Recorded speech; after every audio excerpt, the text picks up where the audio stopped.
kuba khona okunye okurongi ke lokuba manzi, okay? Osuke sekuhambisana nokuthi kunokungcola phakathi.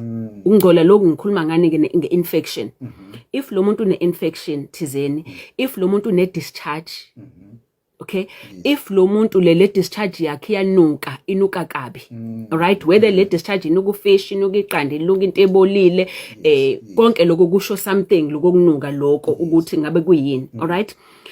If lo muntu wesifazane une-discharge nje also kuyaluma, une-discharge nje lo muntu wesifazane enukayo nesinya sakhe siyasinda mehamba sibe buhlungu, une-discharge nje enukayo lo muntu wesifazane uthi mhlambe menidavazana uthola ukuthi kuphuma nanegazi as well ngesikhathi nidavazana, yabo.